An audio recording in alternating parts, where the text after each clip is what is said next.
अस्सलाम वालेकुम students, I hope all of you are good.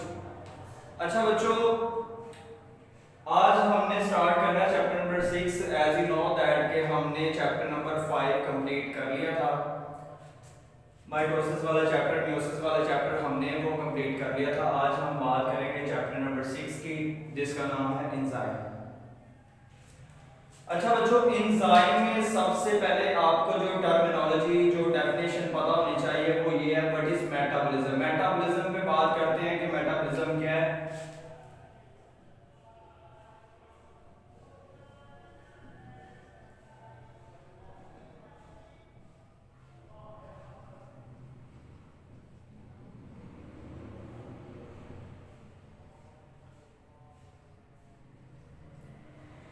बच्चों मेटाबॉलिज्म जो होता है ना, it is a set of biochemical reaction occur in our body. For example बच्चों, हमारे जिस्म में जो भी मेटाबॉलिज्म यानी कि जो भी बायोकेमिकल रिएक्शन होता है ना, सारे के सारे बायोकेमिकल रिएक्शंस को हमने एक नाम दिया, वो है metabolism. Now what is biochemical reaction.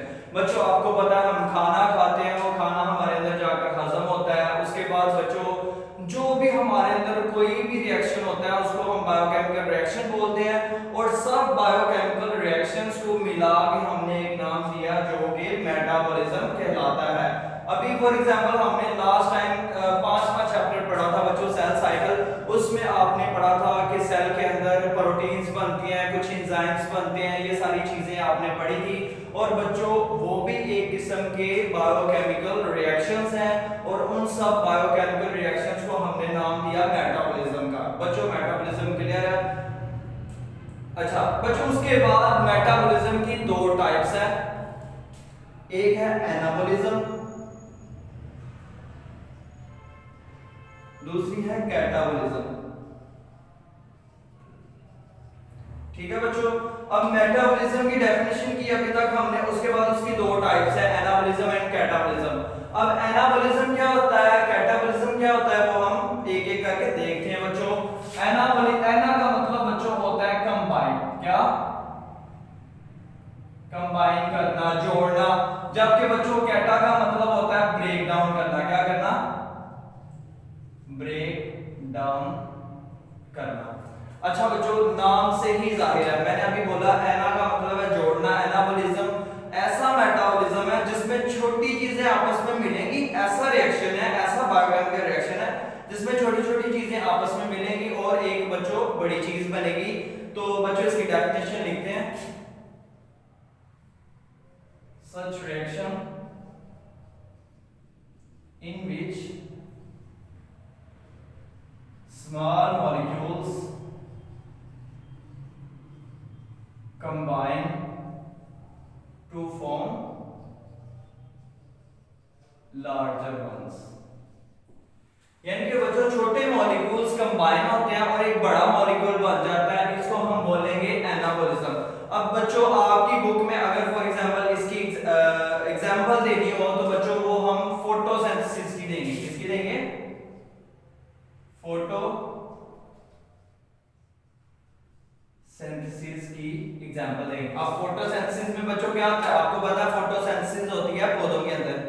अब बच्चों आपको पता है पौधे जो होते हैं वो कार्बन डाइऑक्साइड, पानी और बच्चों रोशनी वगैरह को मिलाकर अपनी खुराक हासिल करते हैं। उनकी खुराक क्या होती है, ग्लूकोज बनता है। यानी कि मैं दोबारा रिवाइज कर रहा हूँ, पौधे क्या करते हैं, कार्बन डाइऑक्साइड लेते हैं, माहौल से पानी लेते हैं और इन सबको मिला के एक अपनी खुराक बनाते हैं, जिसको ग्लूकोज बोलते हैं। बच्चों अब देखें, पानी मिल रहा है, कार्बन डाइऑक्साइड मिल रही है, छोटे मॉलिक्यूल्स है, ये आपस में मिलेंगे और ग्लूकोज बनेगा जो कि बड़ा मॉलिक्यूल है।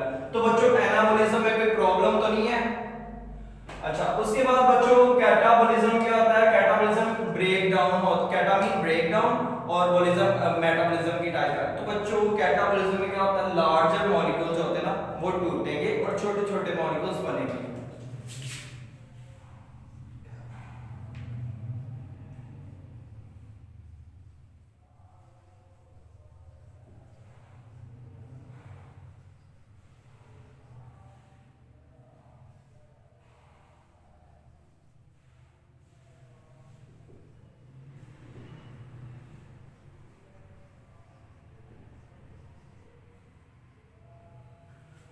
ठीक है बच्चों, लार्जर मॉलिक्यूल्स टूटे हैं और छोटे मॉलिक्यूल्स सिंथेसाइज्ड हुए हैं, बने हैं।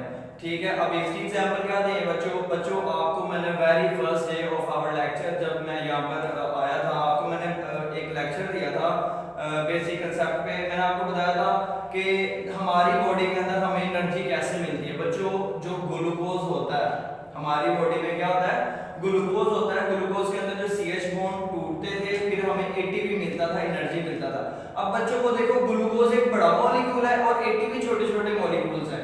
ग्लूकोज टूटा और हमें ATP मिले, इस प्रोसेस को बोलते हैं रेस्पिरेशन, जो हम 7वें चैप्टर में पढ़ेंगे। दोबारा मैं बताने लगा हूं, रेस्पिरेशन क्या होता है बच्चों, इसमें ग्लूकोज टूटता है और ATP के मॉलिक्यूल्स बनते हैं। ATP एनर्जी, यानी कि वो एनर्जी हमें मिलती है। तो बच्चों इसकी एग्जांपल में आप रेस्पिरेशन लिख देंगे, क्या लिख देंगे, रेस्पिरेशन। ठीक है बच्चों, अभी हम एंजाइम की बात करेंगे। एंजाइम क्या होती है?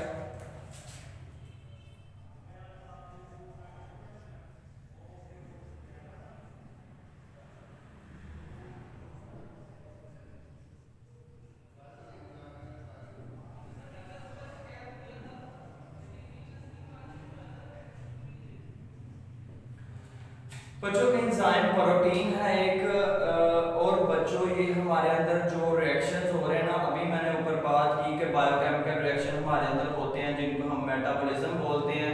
बच्चों ये जो सारे हमारे अंदर रिएक्शंस होते हैं ना, उनको स्पीड अप करता है, उनको कैटालाइज करता है एक प्रोटीन का मॉलिक्यूल। वो प्रोटीन का मॉलिक्यूल को क्या बोलते हैं, एंजाइम बोलते हैं। यानी कि फॉर एग्जांपल बच्चों, अभी मैंने आपको थोड़ी देर पहले ये भी बताया कि जो फूड हम खाते हैं उसको डाइजेस्ट करते हैं, वो भी एक बायोकेमिकल प्रोसेस है। और बच्चों उस बायोकेमिकल प्रोसेस के लिए भी एंजाइम की जरूरत होती है। अगर एंजाइम ना हो तो बच्चों, अगर फॉर एग्जांपल हमने एक आज खाना खाया ना, तो वो 1-2 दिन बाद जाके डाइजेस्ट हो, लेकिन अभी एज यू नो दैट कि अभी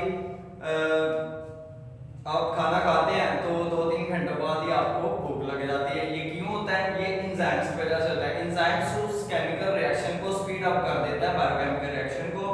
तो इसमें कोई प्रॉब्लम तो नहीं है बच्चों। एक तो ये प्रोटीन मॉलिक्यूल है और दूसरा क्या है बच्चों, ये बायोकेमिकल रिएक्शन को कैटालाइज करता है। कैटालाइज का मतलब बच्चों स्पीड अप करना। ओके, अच्छा जी, आगे बच्चों बात करते हैं एंजाइम।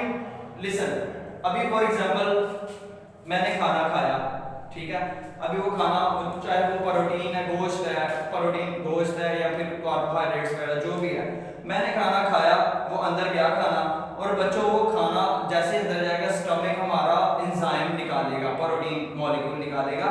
वो एंजाइम उस जो गोश्त को जाके अटैच हो जाएगी, उस गोश्त पे एक्ट करेगी और बच्चों डाइजेशन तेज हो जाएगा और जल्दी से वो जो गोश्त या मीट हमने खाया वो डाइजेस्ट हो जाएगा। तो बच्चों अभी एंजाइम जिस मॉलिक्यूल के ऊपर एक्ट करता है ना, उसको सबस्ट्रेट बोलते हैं।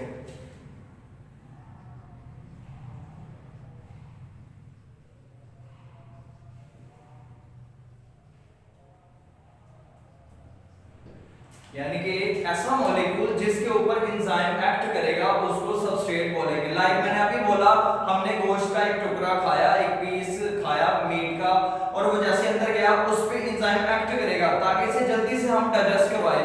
वो गोश्त का टुकड़ा क्या कहलाएगा बच्चों, सबस्ट्रेट। ठीक है, molecules on which enzyme act. Okay बच्चों, उसके बाद बच्चों प्रोडक्ट क्या होता है? अभी बच्चों लिसन टू मी। अब जब एंजाइम उस गोश्त के हिस्से को के ऊपर एक्ट करेगा ना, तो वो गोश्त का हिस्सा टूट जाएगा, तो वो छोटे छोटे पीसेस में टूट जाएगा। ये डाइजेशन यही होता है ना, बड़े मॉलिक्यूल्स को छोटे छोटे हिस्सों में तोड़ना। तो बच्चों वो जो प्रोटीन थी, जो गोश्त था, वो छोटे छोटे अमीनो एसिड्स में टूट जाएगा। और बच्चों अभी जो अमीनो एसिड्स होंगे ना, ये सबस्ट्रेट नहीं बल्कि ये प्रोडक्ट बन जाएंगे। अभी प्रोडक्ट की डेफिनेशन मैं आपको बता दूं, यानी कि बच्चों एंजाइम ने सबस्ट्रेट पे एक्ट किया और उस सबस्ट्रेट को एक नई चीज में चेंज कर दिया, उसको प्रोडक्ट बोलेंगे। ठीक है,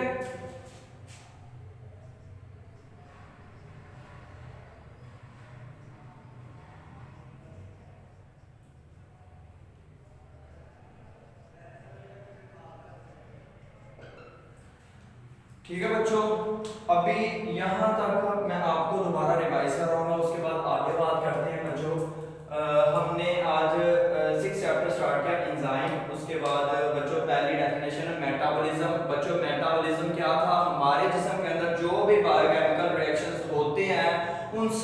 एक नाम दे दिया गया metabolism. It is a set of biochemical, set mean collection, it is a set of biochemical reaction in our body. जो हमारी बॉडी में बायोकेमिकल रिएक्शन होते हैं उनको मजमूई तौर पर हमने मेटाबॉलिज्म बोल दिया। उसके बाद बच्चों इसकी दो टाइप्स है, एनाबॉलिज्म एंड कैटाबॉलिज्म। एना का मतलब मैंने बोला कंबाइन करना और कैटा का मतलब बोला तोड़ना। तो बच्चों एनाबॉलिज्म में क्या होगा, छोटे छोटे मॉलिक्यूल्स कंबाइन करते हैं और बड़े मॉलिक्यूल बन जाते हैं। इसकी एग्जांपल में मैंने आपको बताया था फोटोसिंथेसिस। फोटोसिंथेसिस में पौधे अपनी खुराक बनाते हैं इस अमल से।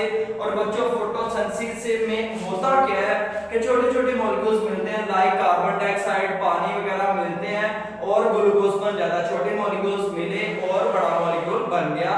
तो एनाबॉलिज्म की एग्जांपल में फोटोसिंथेसिस होगी बच्चों। उसके बाद कैटाबॉलिज्म, कैटा का मतलब बच्चों मैंने आपको बताया था तोड़ना, ब्रेक डाउन करना। तो बच्चों कैटाबॉलिज्म में क्या होगा, लार्जर मॉलिक्यूल जो बड़े मॉलिक्यूल्स होते हैं वो टूटकर छोटे मॉलिक्यूल्स बना देते हैं। अभी रेस्पिरेशन जिसमें ग्लूकोज एक बड़ा मॉलिक्यूल को टूटता है और एटीपी वगैरह बनते हैं, एटीपी बनता है, पानी बनता है, कार्बन डाइऑक्साइड बनती है, वो अगले चैप्टर में हम डिटेल में पढ़ेंगे रेस्पिरेशन होती क्या है। तो बच्चों इसकी definition example is that clear. उसके बाद बात करेंगे एंजाइम की। बच्चों एंजाइम क्या है, enzymes are protein that catalyse biochemical reaction, यानी कि जो भी हमारे अंदर बायोकेमिकल रिएक्शन हो रहा है ना उसको स्पीड अप करने के लिए एक प्रोटीन मॉलिक्यूल होता है, उसको एंजाइम बोलते हैं। बच्चों इसको हम बायोकैटालिस्ट भी बोलते हैं, आल्सो कॉल्ड बायो कैटालिस्ट। ठीक है बच्चों, अभी आपने एग्जांपल के तौर पे आपने केमिस्ट्री में पढ़ा होगा, कोई रिएक्शन होता है, रिएक्शन जो होता है बच्चों उसको कैटालिस्ट चाहिए होता है तेज होने के लिए। लेकिन एज यू नो दैट कि एंजाइम हमारे अंदर पाए जाते हैं, इसलिए इसको बायोकैटालिस्ट बोला है। बायो मीन लाइफ, अस, हम लिविंग ऑर्गेनिज्म। तो बच्चों बायोकैटालिस्ट एंजाइम एक ही चीज है, इसमें कंफ्यूज नहीं होना आपने। उसके बाद सबस्ट्रेट पे बात करते हैं बच्चों। एंजाइम जो मॉलिक्यूल के ऊपर एक्ट करता है उसको सबस्ट्रेट बोलते हैं। जैसे मैंने आपको बताया था, हमने एक पीस लिया गोश्त का, वो खाया, अब हमारे एंजाइम इस पे एक्ट करेंगे तो वो पीस ऑफ मीट क्या कहलाएगा, वो गोश्त का टुकड़ा सबस्ट्रेट कहलाएगा।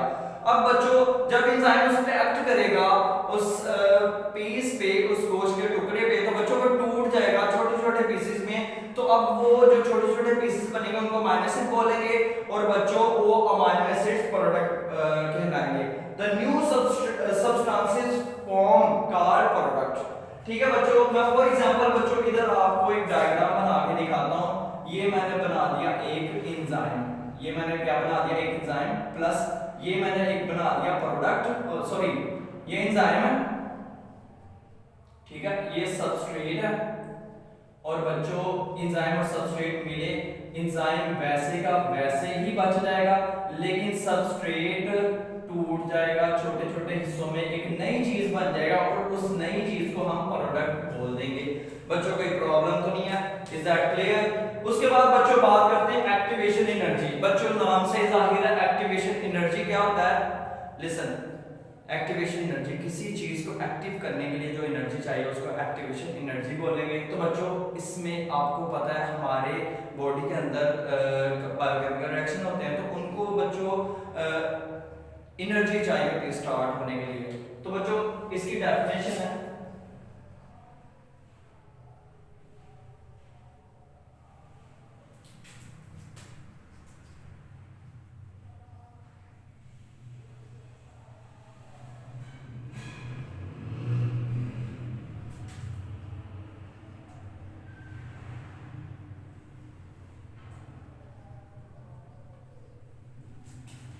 यानी कि minimum amount of energy required to start a biochemical reaction, यानी कि एक बायोकेमिकल रिएक्शन को स्टार्ट करने के लिए, शुरू करने के लिए जो एनर्जी चाहिए होती है थोड़ी सी मिकदार में, उसको एक्टिवेशन एनर्जी बोलते हैं। ठीक है बच्चों, इंपॉर्टेंट शॉर्ट क्वेश्चन है ये। उसके बाद हाउ एंजाइम वर्क। बच्चों अभी मैंने आपको थोड़ी देर पहले बताया कि एक बायोकेमिकल रिएक्शन है, वो बायोकेमिकल रिएक्शन जो होता है उसको स्पीड अप करने के लिए एंजाइम चाहिए, एंजाइम उस बायोकेमिकल रिएक्शन को स्पीड अप करता है। तो बच्चों यहाँ पर एक क्वेश्चन बनता है कि सर कैसे एंजाइम क्या करता है ऐसा कि वो बायोकेमिकल रिएक्शन को स्पीड अप कर देता है। तो बच्चों इसका क्वेश्चन इधर, इस क्वेश्चन का आंसर इधर है। बच्चों मैंने अभी बोला ना एक्टिवेशन एनर्जी चाहिए होती है स्टार्ट करने के लिए बायोकेमिकल रिएक्शन को, और बच्चों उस बायोकेमिकल रिएक्शन के लिए जो एनर्जी चाहिए होता है ना, एंजाइम उसको कम कर देता है। Enzyme lower the activation energy, enzyme activation energy को कम कर देता है। बच्चों लिसन, सिंपल सी बात है, जब जितनी एक बायोकेमिकल रिएक्शन है उसको जितनी कम मिकदार में एनर्जी चाहिए होगी वो उतना स्पीडली होगा, या एक बायोकेमिकल रिएक्शन है जिसको जितनी ज्यादा मिकदार में एनर्जी चाहिए होगी या वो जल्दी होगा। सिंपल सी बात है बच्चों, जिसको थोड़ी एनर्जी चाहिए वो जल्दी हो जाएगा। तो एंजाइम बायोकेमिकल रिएक्शन के लिए जो एनर्जी है उसको बहुत कम कर देता है। Enzyme lower the activation energy, ठीक है बच्चों, इससे थोड़ी सी एक्टिवेशन एनर्जी मिलती है बायोकेमिकल रिएक्शन को और वो स्टार्ट हो जाता है। ठीक है बच्चों, अभी कोई प्रॉब्लम तो नहीं होगी इंशाल्लाह, आई होप सो।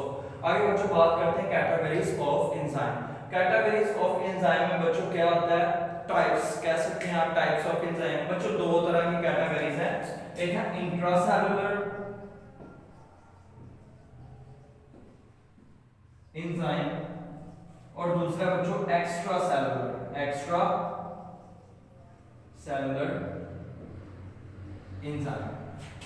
बच्चों सिंपल सी बात है, नाम से जाहिर है, इंट्रासेलुलर एंजाइम, इंट्रा मीन अंदर, सेलुलर सेल के अंदर, ऐसे एंजाइम जो सेल के अंदर पाए जाते हैं उसको क्या बोलेंगे, इंट्रासेलुलर एंजाइम।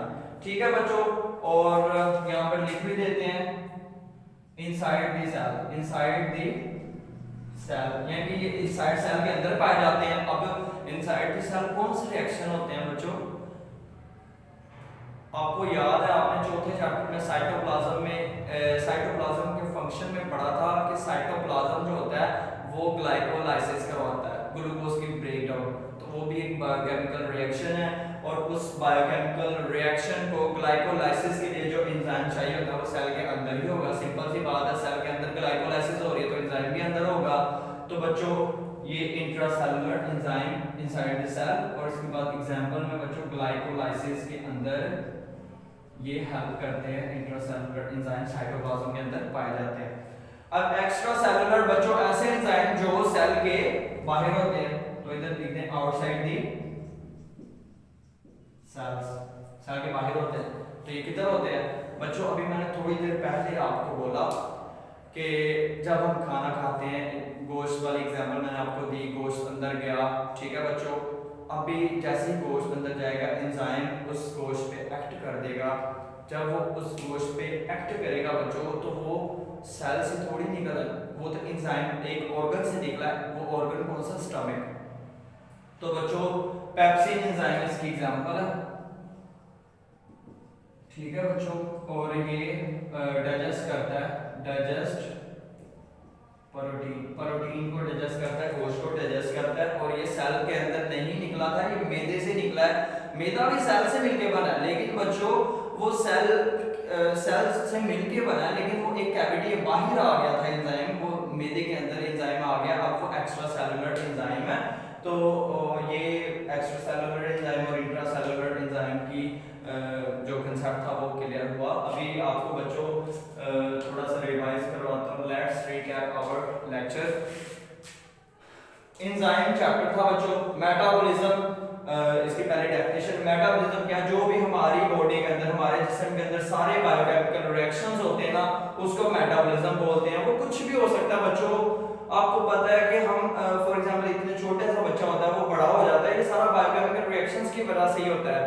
माइटोसिस होती है, सेल डिवाइड करते हैं, तो वो माइटोसिस में आपको पता है कि सारे बायोकेमिकल रिएक्शंस हुए थे, प्रोटीन्स बनती हैं, इंटरफेज, एनाफेज, ये सारे बायोकेमिकल रिएक्शन होती है। अच्छा, बायोकेमिकल रिएक्शन की दो टाइप्स हैं, एनाबॉलिज्म एंड कैटाबॉलिज्म। एनाबॉलिज्म मैंने बोला कि इसमें एना मीन कंबाइन, इसमें छोटे छोटे मॉलिक्यूल कंबाइन होते हैं और एक बड़ा मॉलिक्यूल बना देते हैं। Such reaction in which small molecules combine to form larger ones. ठीक है, इसकी एग्जांपल में मैंने आपको बताया फोटोसिंथेसिस। फोटोसिंथेसिस में क्या होता है बच्चों, कार्बन डाइऑक्साइड वाटर मिलकर ग्लूकोज बना देते हैं। अब कार्बन डाइऑक्साइड वाटर छोटे छोटे मॉलिक्यूल्स हैं, ये जब मिलते हैं तो बच्चों ये एक बड़ा मॉलिक्यूल बना देते हैं। उसके बाद बच्चों बात करते हैं कैटाबॉलिज्म। कैटाबॉलिज्म, कैटा का मतलब होता है ब्रेक डाउन करना। कैटाबॉलिज्म इसमें बड़े मॉलिक्यूल्स की ब्रेक डाउन होती है और छोटे छोटे मॉलिक्यूल्स बनते हैं। Larger molecules break and small molecules synthesise. इसमें एग्जांपल दी रेस्पिरेशन। रेस्पिरेशन में क्या होता है, ग्लूकोज टूटता है और हमें एनर्जी मिलती है in the form of ATP. उसके बाद बात करते हैं एंजाइम की। बच्चों एंजाइम क्या होते हैं, ये प्रोटीन होते हैं that catalyse biochemical reaction. Catalyse का मतलब तेज करना, स्पीड अप करना, यानी कि एंजाइम प्रोटीन मॉलिक्यूल होते हैं, ये बायोकेमिकल रिएक्शन को तेज कर देते हैं, जल्दी खत्म कर देते हैं।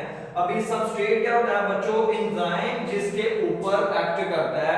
जैसे मैंने आपको गोश्त के टुकड़े की एग्जांपल दी, गोश्त का टुकड़ा अंदर गया, एंजाइम ने एक्ट किया तो वो गोश्त का टुकड़ा क्या कहलाया, सबस्ट्रेट। तो एंजाइम जिस पे एक्ट करता है उसको सबस्ट्रेट बोलते हैं। Molecules on which enzyme act substrate कहलाता है।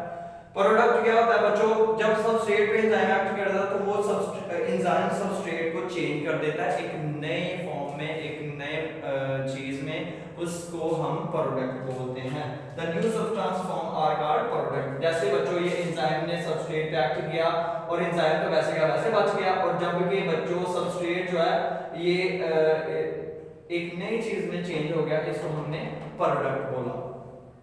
एक और बच्चों एक इंपॉर्टेंट पॉइंट एमसीक्यू पे आ सकता है, एंजाइम कभी भी रिएक्शंस में खुद को यूज नहीं करता। लाइक बच्चों फॉर एग्जांपल हमने खाना खाया ना, वो खाने पे एंजाइम ने एक्ट किया, एंजाइम खुद यूज नहीं हुआ, एंजाइम वैसे का वैसे बच जाता है, वो बस खाने को डाइजेस्ट करके फिर वहां पर स्टोर हो जाता है, फिर नया खाना आता है, फिर वो डाइजेस्ट करता है। अच्छा, उसके बाद बच्चों हम एक्टिवेशन एनर्जी की बात करते हैं। एक्टिवेशन एनर्जी ऐसी एनर्जी है जो किसी बायोकेमिकल रिएक्शन को स्टार्ट करने के लिए जरूरी होती है। The minimum amount of energy required to start a biochemical reaction is called activation energy. ठीक है बच्चों। हाउ एंजाइम वर्क, बच्चों एंजाइम जो होते हैं ना इस एक्टिवेशन एनर्जी को कम कर देते हैं, जिससे बायोकेमिकल रिएक्शन जल्दी स्टार्ट हो जाता है और जल्दी स्पीडली खत्म हो जाता है। तो ये इंपॉर्टेंट शॉर्ट क्वेश्चन भी आ सकता है, हाउ एंजाइम वर्क, तो आपने बोलना है जस्ट सिंपल सा enzyme lower the activation energy. आगे बच्चों बात करते हैं categories of enzyme. Categories of enzyme में टाइप्स आ जाती हैं। एंजाइम कितनी तरह के हो सकते हैं, दो तरह के होते हैं, एक बच्चों इंट्रासेलुलर, दूसरे एक्स्ट्रासेलुलर। इंट्रासेलुलर एंजाइम सेल के अंदर पाए जाते हैं और सेल के अंदर जो बायोकेमिकल रिएक्शन होते हैं उनको स्पीड अप करते हैं, कैटलाइज करते हैं। जबकि एक्स्ट्रासेलुलर एंजाइम सेल के बाहर पाए जाते हैं और ये सेल के बाहर जो बायोकेमिकल रिएक्शंस हो रहे होते हैं उनको स्पीड अप करते हैं, कैटलाइज करते हैं। इसकी एग्जांपल में बच्चों पेप्सिन है, बाकी आप बुक से देख लीजिएगा, कोई प्रॉब्लम हो तो आप जरूर पूछिएगा। अल्लाह हाफिज़।